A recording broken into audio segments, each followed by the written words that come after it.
اگلا سوال امریکہ new Jersey سے ملک فیصل صاحب نے کیا، وہ لائیو سوال کیا ہے. وہ پوچھتے ہیں کہ اگر ایک پلاٹ لے کر رکھا ہوا ہے اس نیت سے کہ اس کو بیچ کر باہر کے ملک میں اپنا مکان لیں گے تو کیا اس پر زکوٰۃ دینا ہوگی؟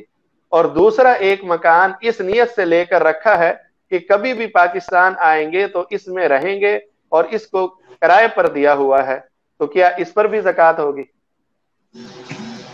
جی، پہلا پلاٹ جو انہوں نے اس نیت سے خریدا ہے کہ اس کو بیچ کر دوسرا مکان لیں گے، تو اس میں چونکہ بیچنے کی نیت ہے، تو اگر یہ بیچنے کی نیت انہوں نے اس پلاٹ کو خریدتے وقت کر لی تھی تو یہ تجارتی پلاٹ شمار ہوگا اور اس پر مارکیٹ ریٹ کے حساب سے زکوٰۃ لازم ہوگی.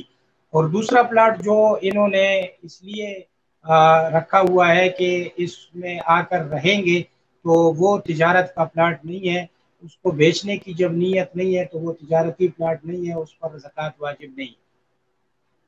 جزاک اللہ. بنگلہ دیش ڈھاکہ سے ایک فہیم کمال صاحب وہ سوال کرتے ہیں کہ اگر کوئی گناہ گار ہے اور گناہوں سے توبہ کرنا چاہے تو اس کا کیا طریقہ ہے؟ گناہ سے توبہ کرنے کا طریقہ یہ ہے کہ دو قسم کے گناہ ہوتے ہیں. ایک گناہ وہ ہیں جن کا تعلق حقوق العباد کے ساتھ ہے، اور دوسری قسم کے گناہ وہ ہیں کہ جن کا تعلق حقوق اللہ کے ساتھ ہے. حقوق العباد کے بارے میں شریعت کا اصول یہ ہے کہ ان کو جو اہل حق ہیں ان سے معاف کروانا ضروری ہے. مثلا اگر کسی کا مال دبایا ہوا ہے تو وہ مال اس کو واپس کرنا ضروری ہے. کسی پر کوئی اور ظلم کیا ہے تو اس سے معافی مانگنا ضروری ہے. اور دوسری قسم کے جو حقوق ہیں حقوق اللہ، ان میں سے بھی بعض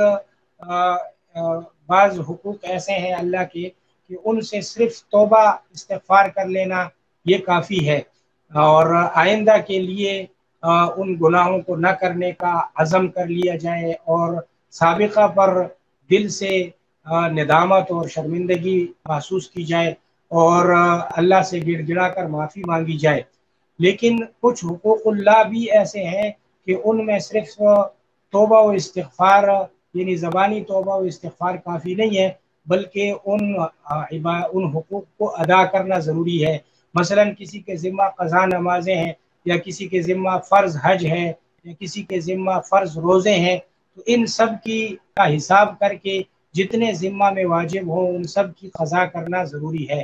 تو اس تفصیل کے ساتھ توبہ کرنا، یہ تفصیل ہے توبہ کرنے کے طریقے میں.